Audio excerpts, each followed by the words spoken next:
On va effectuer une vérification du système d'injection, un contrôle de la pression essence et des débits des injecteurs. Alors on est sur une voiture Dodge Néon, une année 2000, c'est un moteur 2 litres.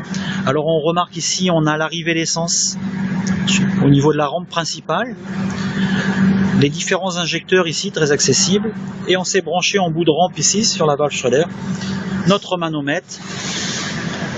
Ici, on a purgé notre manomètre. On va établir le contact 4 fois pour vérifier la pression de notre système.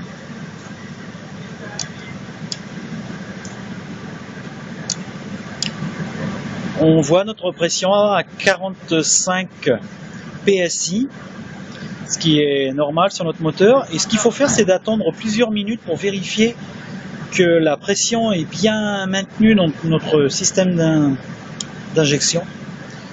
Si l'aiguille chute rapidement, on peut soupçonner un clapet de retenue dans la pompe défectueux, un régulateur de pression défectueux, tout dépend du système. Et si l'aiguille tombe lentement, il faudra vérifier alors l'étanchéité des injecteurs.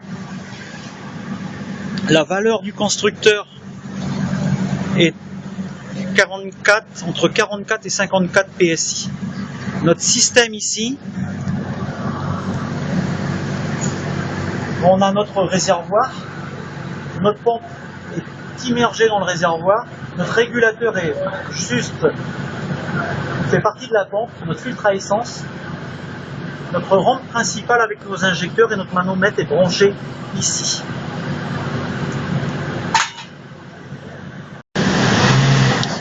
Maintenant qu'on voit que la pression est bien maintenue, on va mettre le véhicule en route.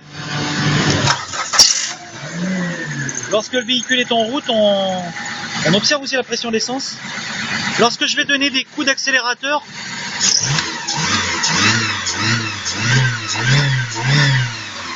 on remarque qu'il n'y a aucune fluctuation au niveau de l'aiguille, ce qui est normal. Le régulateur de pression est intégré au réservoir. Et la pression n'est pas régulée suivant la pression dans la tubulure d'admission. C'est un système sans retour ici. On va couper le moteur et vérifier l'étanchéité de chaque injecteur. Pour vérifier l'étanchéité de chaque injecteur, on a toujours notre manomètre de brancher sur la rampe et on a branché nos injecteurs. Ici, on va piloter chaque injecteur avec notre boîtier. Donc, on relève la pression au départ, on a 45 livres PSI. On commande notre système et on voit la pression ici aux alentours de 17 PSI. Ici, on avait la pression maxi, on est parti de 45 PSI et on a trouvé 17 PSI. On va passer au deuxième injecteur. Donc on va débrancher celui-ci. Alors une chose aussi qu'il ne faut pas oublier, c'est entre deux essais de remettre le moteur en route pour brûler l'essence. Mais le moteur en route, brûler l'essence qui s'est accumulée dans la tubulure d'admission. On peut couper le moteur et on peut maintenant se brancher sur le deuxième injecteur. Et la même opération devra être effectuée sur les 4 injecteurs. Alors, on se branche sur l'injecteur. On remet le contact pour établir la pression. La pression au départ, donc toujours notre 45 PSI. On commande l'injecteur. Et la pression est de 17 PSI.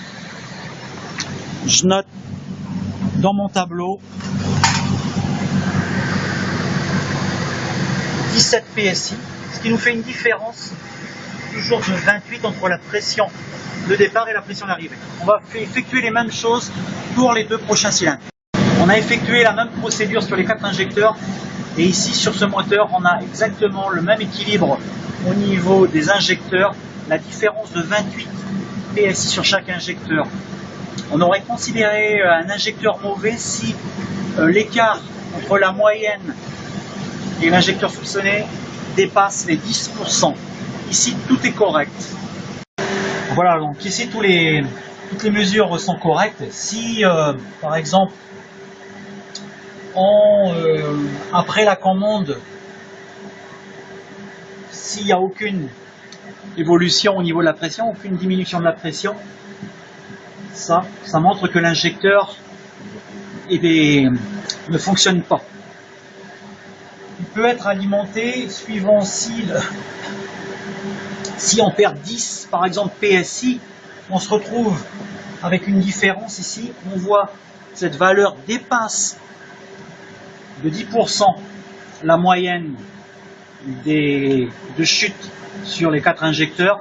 Cet injecteur ne pulvérise pas suffisamment, il est peut-être grippé, il faudra le remplacer.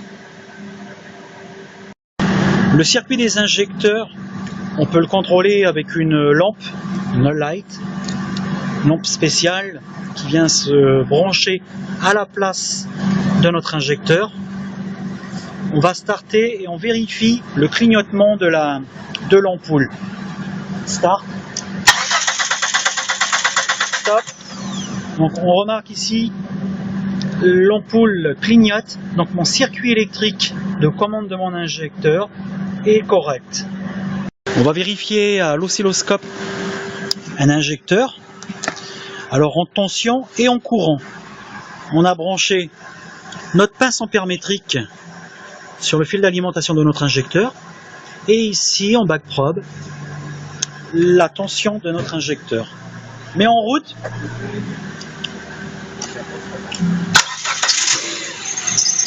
la pince ampère-métrique, allume la pince ampère-métrique. D'accord. Donc on a fait un arrêt sur l'image de notre injecteur. Donc en bleu, on a bien la tension de l'injecteur. Donc on a le 12 volts. Alors on est bien branché à un côté commande de notre injecteur ici. Lorsque mon injecteur est commandé, on voit ce fil. Donc notre injecteur est mis à la masse. Donc c'est le temps d'injection entre ici et ici. Lorsqu'on coupe l'alimentation de notre injecteur, on a une tension induite du fait de la bobine de notre injecteur. Cette tension ne doit pas dépasser 65 volts, car dans le calculateur, on a une diède zénère qui limite cette tension. C'est important, une tension d'induction qui monte plus haut que 65 volts environ peut provoquer une destruction du calculateur. Et en bas, en rouge, on a le courant de notre injecteur. Alors on voit bien, lorsque notre injecteur est commandé, le courant monte progressivement dans notre injecteur, c'est une bobine. On a ici cette bifurcation qui nous montre le moment où l'aiguille se soulève, donc c'est le début physique de l'injection. Lorsqu'on arrête d'alimenter notre injecteur ici, on a une coupure franche ici au niveau du courant, c'est important.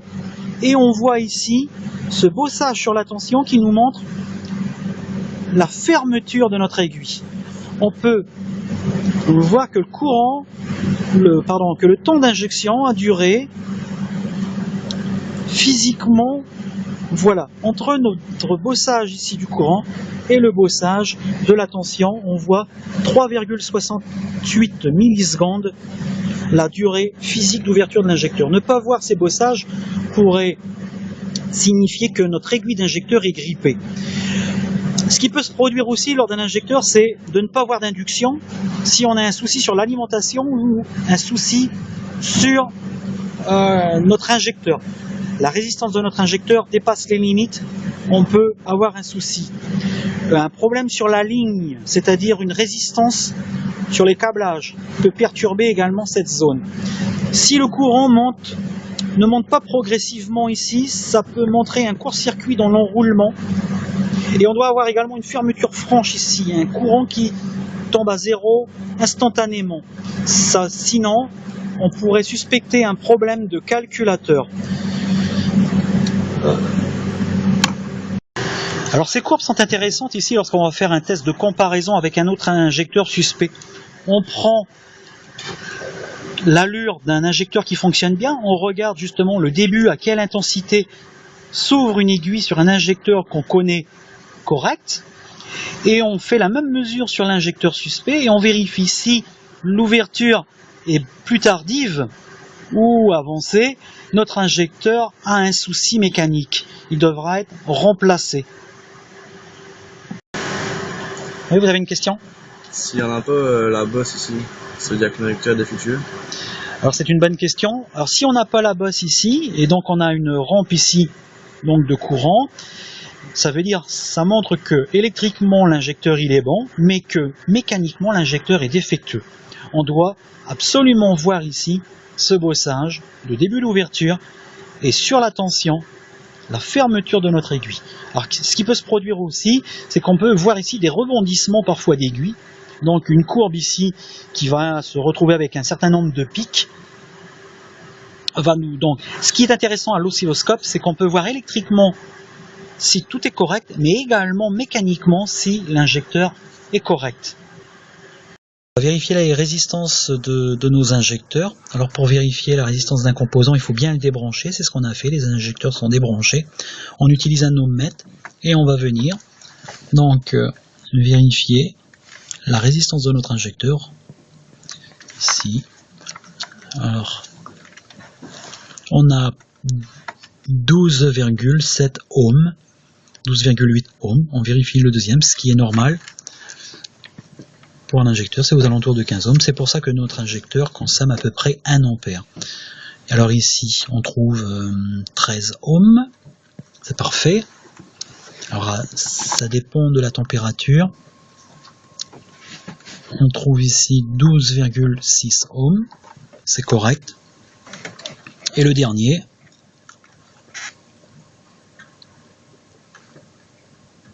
« 12,8 ohms. Tout est correct. Alors les injecteurs, on peut aussi les contrôler avec l'appareil de diagnostic, avec le scanner. Donc on branche le scanner sur le véhicule, on va dans Special Test. Ensuite, c'est un actuateur. Et on va attendre justement la proposition de notre scanner. Alors là, on va le commander en statique. Ici, notre scanner, on va commander l'ordinateur pour qu'il commande notre injecteur et c'est un test de bruit. On doit écouter la réaction de notre injecteur. Donc, please wait. C'est toujours un peu long. Ok. Donc là, je cherche l'injecteur. Ok, on voit par exemple l'injecteur. Je choisis l'injecteur 4. Ici, c'est le plus près. Donc là, le moteur est arrêté.